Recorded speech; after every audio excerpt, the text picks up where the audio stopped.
Christmas is officially over now. I'm still wearing the hat. Still got on the goofy colored wristbands. Bravo is passed out cold from eating too much Christmas turkey. That poultry really can do a number on a guy. But I'm still up to some Christmas magic. There's one family on my list that I just kind of forgot about.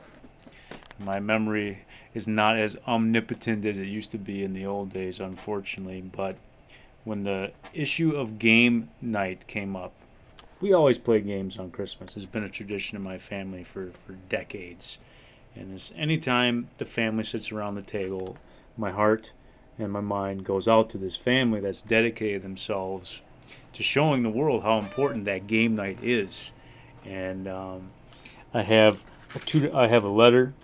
I have $2 bills for each member of the family, and I also cut them a check. Normally I send them $101 because what can I say? I'm a fan of puppies, but that's not the only reason. It's not the only reason I picked the number 101. If you take 101 and cut it in half, perfectly in half, 50-50, what do you end up with? You end up with 50-50, $50.50. If you take 101 and make it 50-50, it becomes 50-50, which is kind of cool. Instead of sending this family $101, what I'm going to do is I'm trying to make this family an offer they can't refuse. The good family that sold me the bobblehead Batman that really might have cemented a new friend with me and Mr. Handsome McGood at everything at work is also selling this gigantic 8-foot-tall inflatable Santa Claus.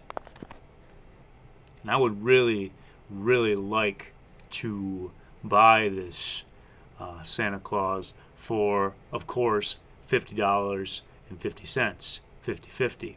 So I'm going to make them an offer of 50-50. The price that they're asking for is $42. So chances are probably pretty good they'll take it. They've already had 5 offers on this ginormous Santa Claus, but there's going to be some stipulations involved with this sale. I'm going to put those on my offer when I make it to these good people. First off, I'm not going to show the address of the Vassal family on this video. It's on the internet because their charity that they run, the Dice Tower, which is reviewing board games, there's an address you can send money to make sure that installation lives forever. Like I told Tom before, I hope that his children continue his work and review board games long after he is gone. I want this family to send that gigantic Santa Claus to Tom's family in Florida. I don't want it.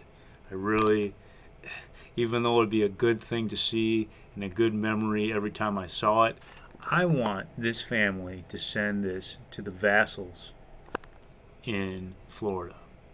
I don't know if that's too weird, too random, but if it puts good people in contact with other good people, it's worth the risk. I'm willing to take the flak. I'm willing to stand up and defend what I'm doing.